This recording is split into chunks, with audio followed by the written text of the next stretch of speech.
Welcome back everyone, welcome back to the Little Red Ninja Allotment channel.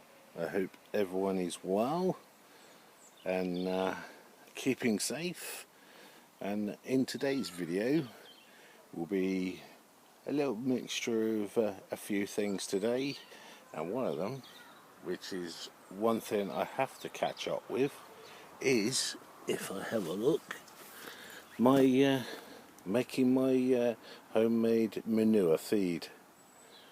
As you can see there, has not been touched for probably a few weeks now.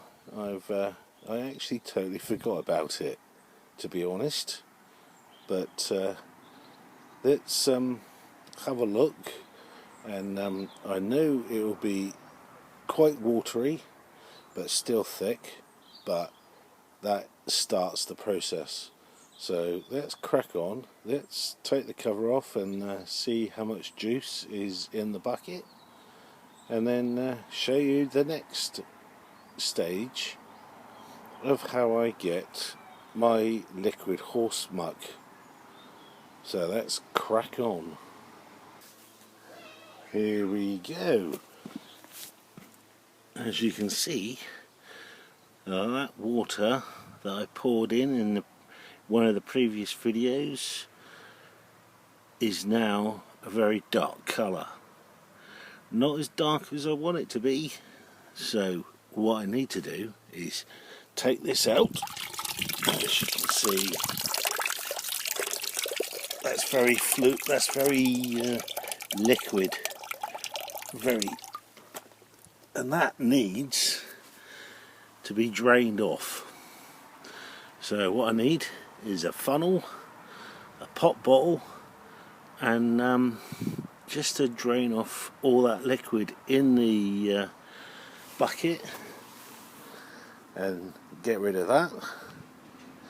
Can use that anywhere, can even use it on my leaf mould bin, but I'd rather use it for my compost bins. Just helps with the rotting down process as well. But when I've done that, I'll come back and I'll show you what is the next step. So let's crack on. There we go, all done. I have got quite a liquid type horse muck feed, but that still will be good for what I need it for. And all I need to do now is stick that back in there and then cover it with that bag, and that's it. And then whatever runoff I get is going to be really good stuff, better than that stuff in there, a lot thicker in consistency, but nevertheless, that is how I do my liquid horse muck. Pretty easy. So if you like to give it a go, just bear in mind you need your gloves. So yeah, let's crack on with the rest of the video. Quite happy with a bottle. I usually get I usually get 2 bottles at the start, but that tells me there's a lot of goodness in that bucket, in that bin right there. But let's put that to bed and come back in a couple of weeks' time, and let's crack on with the rest of the video. Ooh, that smells, but that's a good smell. One job I need to do over the week is something that I've neglected for a couple of weeks. As you can see, my polytunnel has exploded into life, even more so. I haven't come in here for a couple of weeks because I've been slightly busy with other things, and everything is just romping on with growth, so I need to do a mass pick of everything that's in here. As you can see down there, I've got a massive cucumber, and that's not the only one. There's at least half a dozen I've seen so far, but that will be a job for me this week, just to clear this out when it's a little bit cooler. But let's go on and have a look at something I think I might need to crop in today's video. It is my butternut squashes, so let's go and have a look. Before I show you the squashes and see if they're ready to be picked, there's a couple of more jobs I need to do. Is to tidy up the strawberry bed here and down below the polytunnel, which I've got another one. But also I was going to show you in this video about my hops, but I had to rush and get them harvested so I could get some beer, and I've sent that off to a specialist brewery, and they're going to do me some beer. So that will be in a future video to show you, and even pop a bottle just for you so I can enjoy it on the plot. But yeah, that's one job I need to do. Not drink my hops, but to do the strawberries here, which shouldn't take too long this week.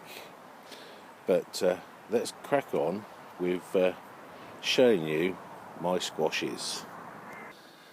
And right then, with my squashes, I've had a look and to see how many I've got, and I've counted 16. Some are massive, some are just right, and some are really small. But if they're not ready, which quite a few of them aren't ready, there are a couple of ways you can speed up the maturing of the actual squash. One is remove leaves from the squashes, but I don't need to because quite a few have died off. So they expose the fruit to the sun just to hard them off. Some experts say cut them off, but I personally wait until we get a little bit of cold weather and it kills off some of the leaves. Not all of them, but it kills off the leaves. And where you see there's a bit of a bare patch beginning. There's a couple of squashes, but I've got a few that I might need to cut, especially down here under this one here. As you can see, it's starting to mature in colour, but I need to accelerate. So most of the squashes, well, if not all of them, are not ready yet.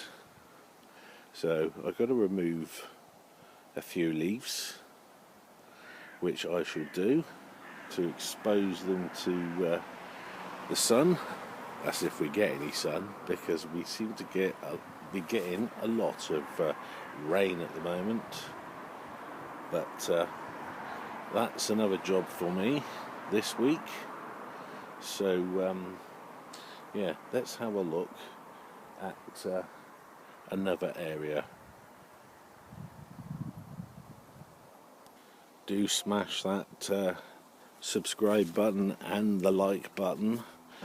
That would be very helpful. Thank you very much, and thank you very much to all the new subscribers that have joined the channel and also joined the journey. So one other job that I need to do is just check on my potatoes that I've got left. It's coming to the end of September. Well, it is the end of September, especially weather-wise, and I've got a few main crop potato tubs to lift. So that'll be in my next video, lifting all these. There's 3 there, and I've got 2 here. And look, the weeds are starting to encroach into this one here. So that needs to be emptied. There won't be that many because I only had a little bit of compost to put in that one. So I might not get any out of that one. That one, the foliage is just dying, so I think they might be ready. But with the potatoes of the main crop, which is a Sapo Mira, I might be able to get some decent sized potatoes that I could do as seed potatoes. But if you haven't seen that video about seed potatoes, I'll put a link in the description below so you can have a look at it and see how my granddad did his own seed potatoes, which I'm carrying on. So yeah, that's another job, and that will be in the next video. So if you like the video, thank you very much for watching. Excuse the dog in the background, as one of my plot neighbours has brought his dog up. And I'll see you in the next video, which will be that potato reveal. But in the meantime, I'm just going to check the rest of the plot, what needs to be cleared. And looking at those tomatoes, I think they need to be cleared because they've stopped really, and the weather isn't that good. So I'm going to harvest all those, and I'll show you the amount in the next video. So until then, look after yourself. This is Paul from the Little Red Ninja Allotment channel, and I'll see you the next time. Bye for now.